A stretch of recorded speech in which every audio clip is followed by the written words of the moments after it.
Yo, what's going on, guys? I'm back playing Dead by Daylight, which is not Minecraft because I'm playing Dead by Daylight right now and not Minecraft. You may be asking me, what is Dead by Daylight? And I'd answer you, it is very fun and amusing to play, and consists of two game modes. The Survivor, where you try to not die, and do 5 generators and open an exit gate to not die, or as some might say, survive. And the killer job is to kill the survivor and slap them on hooks, huge meat hooks, yes, you heard me right, to kill them and make them not do 5 generators and survive. Okay, so let's get right into the killer explanation that's better than this one. Now we are on to the survivors, who are a little bit more complicated. They try to survive, right? Because as the title says, they try to survive. So they have to complete 5 generators, which they can team up on or do by themselves. And of course, if you team up on it, it goes a little bit faster. And they need to outrun the killer when the killer is faster than them. And in this case, the survivors don't have any special abilities. So they really don't have anything going for them, man. So the only way you can really outrun the killer is through vaulting a window or dropping a pallet. In this case, dropping a pallet means you have to waste a pallet, and if the killer destroys it, that pallet cannot be used for the rest of the time. While vaulting a window, you can keep using throughout the game. So the important thing with the survivor is that you want to be conservative with your resources so you can actually escape. Okay, now we're on to all of this shit up here and all of this up here. So, like I said earlier, how the survivors actually don't have any special ability or anything. And you may be asking me, why is there so many? I'm like, what's the point of having all of these survivors if they have no ability? Well, to that I would say it is because teachable perks. Perks are things that help you during the game and will help you later in the game also. I don't know why I said later in the game, just during the game. And they will basically give you a small advantage throughout the game, such as quick and quiet from Meg is if you're doing a fast action such as vaulting a window, a way to avoid the killer, you will be completely silent and have no notification. Or sprint burst, as the name says, you get a sprint burst. It makes you go faster than the killer for a brief moment. Or adrenaline, which once all the generators are done, you instantly heal 1 health state out of 2, and you get to go 150% speed, which is the same as sprint burst, for 5 seconds. Now we're on to the blood web. Exactly how you get the teachable perks. Every single time you level up the blood web, different perks, add-ons, and items will be in the blood web. And items are up here, and they are such as flashlights, medkits, keys, toolboxes, and maps. I don't have a map here, but maps are pretty useless anyways. Don't even bother using them. Keys, I can make a different video on them. They're kind of complicated.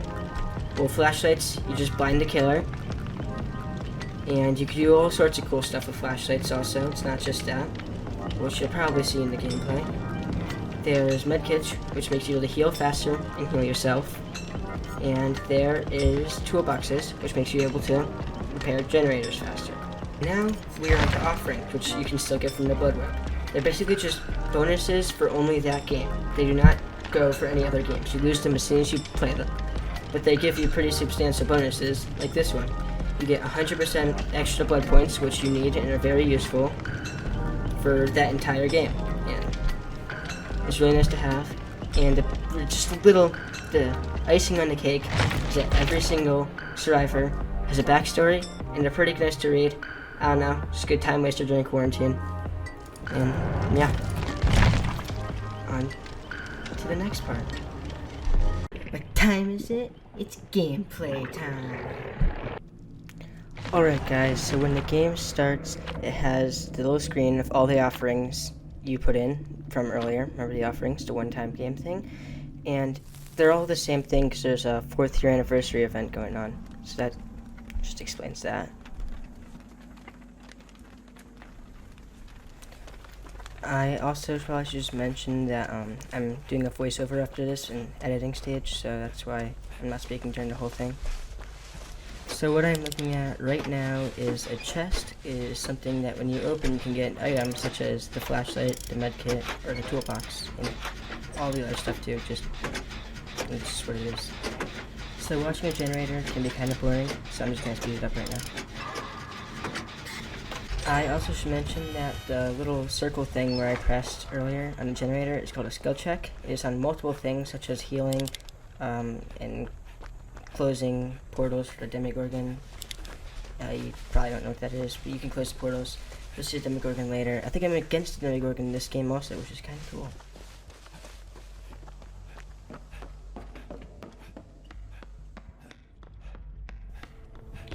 Right here you can tell it's Demogorgon by that nice sexy ass scream of his.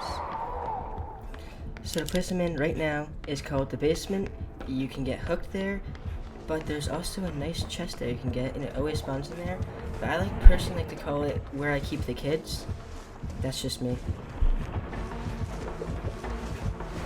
So right here I go for something called a 360, and it is cool to shoot the killer, and I will show you a successful 360 right now.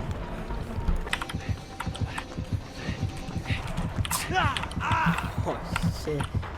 Right now I am doing something called looping the killer, and I think I'm doing it on a TNL wall right here. It's just something where you keep finding, there's a certain tile on the map that spawns randomly, and there's vaults, and it makes it harder for the killer to kill you and waste the time so your teammates can be killing every time.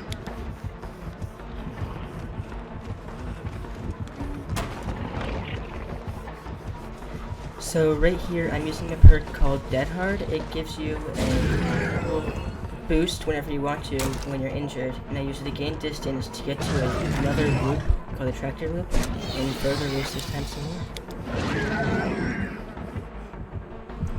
So right here I am using a perk called Self-Care, which normally just makes you heal yourself at a slower rate, but normally you cannot do that, and so it's just, I probably should have explained my perks earlier, sorry about that. Back to the video.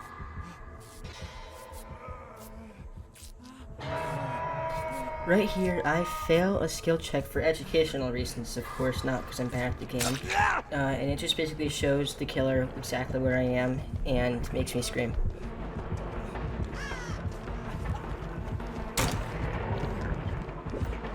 So what I do right here is called a 180. It's like a 360, but not as effective. So people normally use it when their killers are attacked. It gives them less control of their surroundings, such as the Demogorgon's pass. Alright, so I forgot to mention that the heartbeat music that happens when I chase, or when the killer's around me, is called a terror radius. It's just the signals when the killer's near you.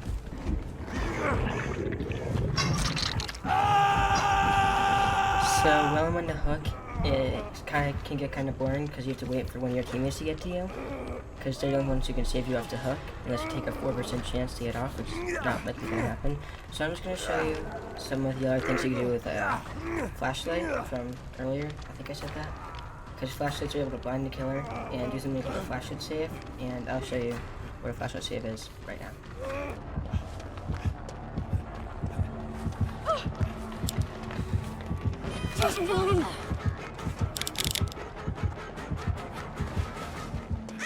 Since the flashlight save is very dependent on timing and skill and positioning and angles, you might not want to start that until you're further into the game and more experienced.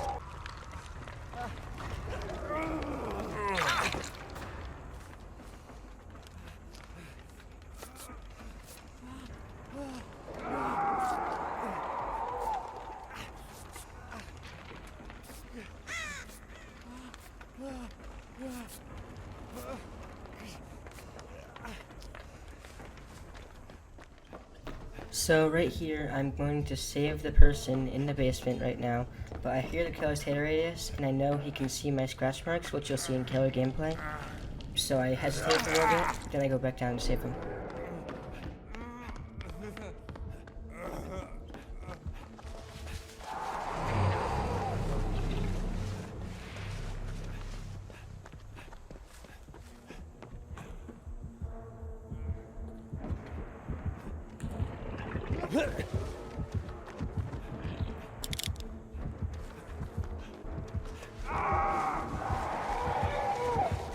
So right here, I tried to get a flashlight save, what I talked about before, but this guy had a perk called Decisive Strike, which I'm actually using right now.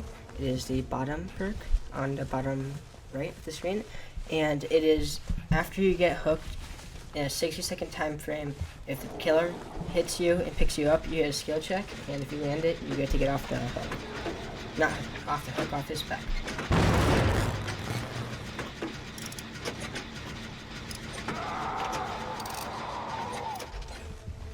So over here, I thought the killer, was doing something called face camping, so you just sit in front of the hook to make sure the guy dies. It's kind of a toxic strategy. It makes other people do gens. It's a terrible strategy. Don't do it. And apparently he ended up not doing it. He just was teleporting through his portal, and I got to save that way.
So right here, I tried to go for a flashlight save again, but the fireplace got me, messed up the angle, so it didn't end up blinding the killer.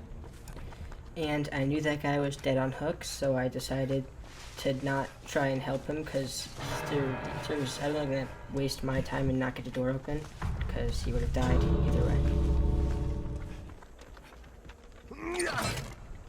So the bar on the top of the screen is called the end game collapse.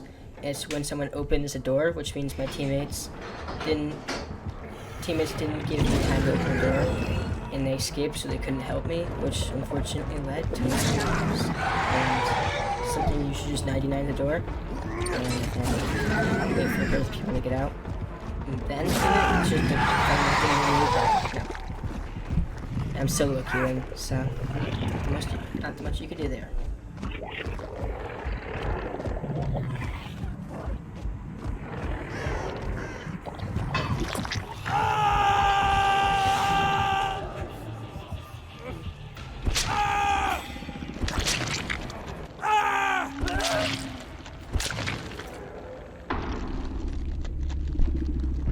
Dying is a pretty cool animation in this game, not gonna lie.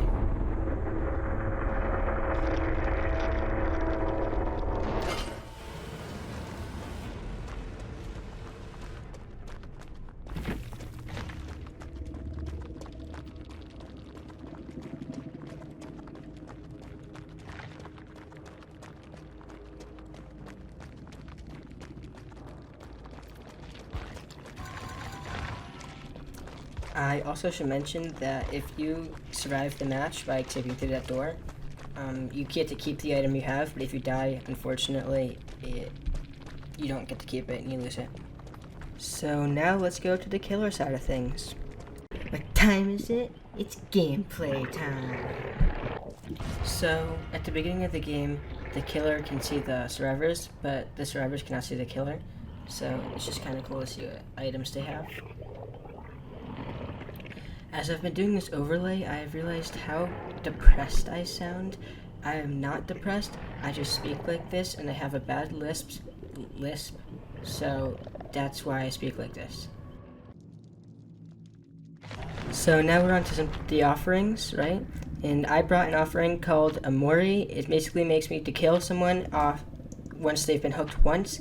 It's kind of overpowered and kind of toxic. I just wanted to show you guys because how fucking cool the animation looks. Like, it's actually sick, especially the Demogorgons.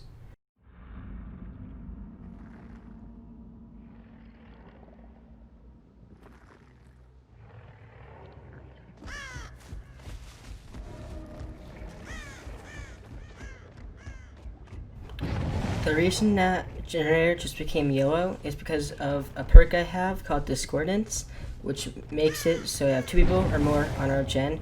It highlights it yellow and gives me a notification to show them that to show me where they are.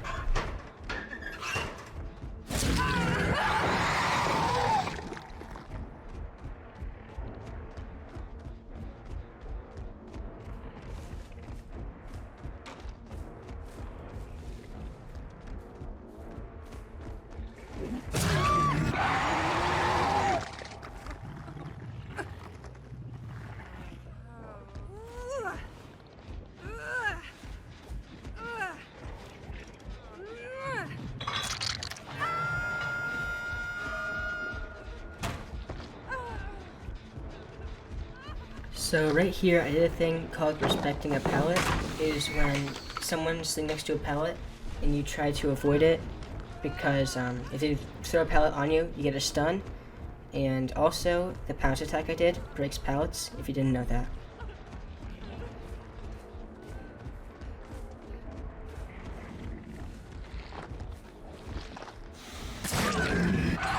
The reason that I did my pounce attack right there is because the pounce attack actually gives me almost 1,000 extra points, and you know, I need my blood points.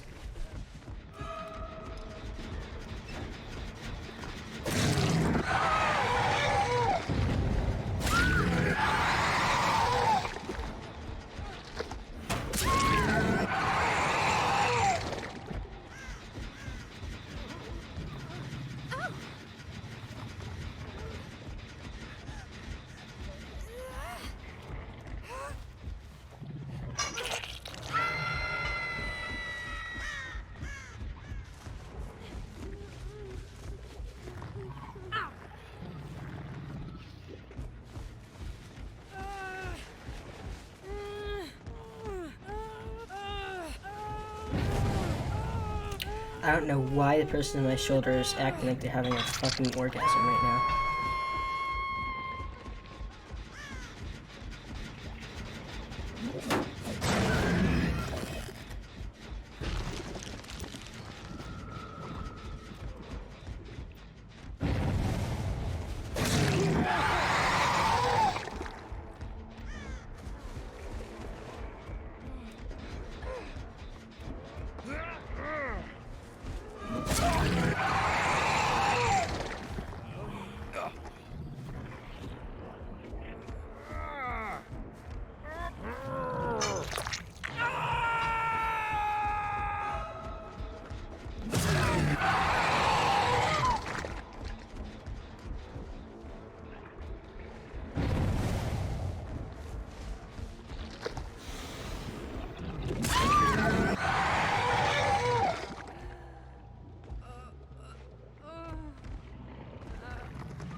Here's where that sex in a bottle of a Mori animation comes in.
Here I do a thing called slugging. It's when you purposely keep them on the ground to kill them, because when they're on the ground they're completely neutral and cannot help the team until they get picked back up.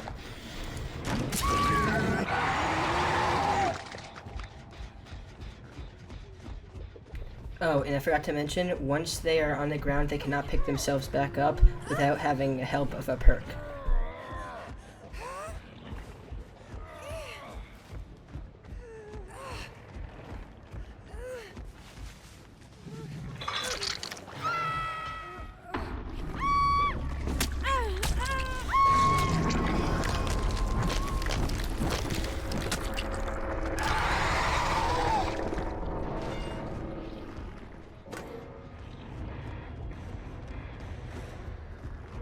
And this is just the final end screen that shows you all your blood points and all the ranks of the people and all the perks that people had.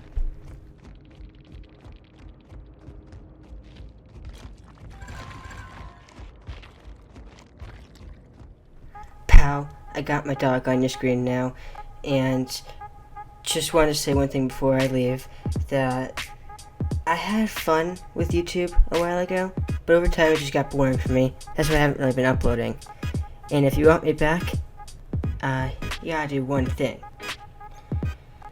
All I want I'll upload consistently if this happens, is if my friend, Wildcard1o1, also known as Cameron, gets Dead by Daylight. I know this is a low move, but it's fun because he doesn't want to get it, and I really want him to get it, and I know he wants me to start my YouTube channel again, so boom, got you in a little pickle right there. So if he does get this, I will start my YouTube channel up again, edit all my videos, have fun on my channel, upload pretty consistently, as much as I can, and just have fun on my channel. And so that's all I really want to say. Go harass him. His link will be in the description. Just go spam this video to him so you have to get Dead by Daylight if you want the coolest kid in YouTube to come back. And goodbye.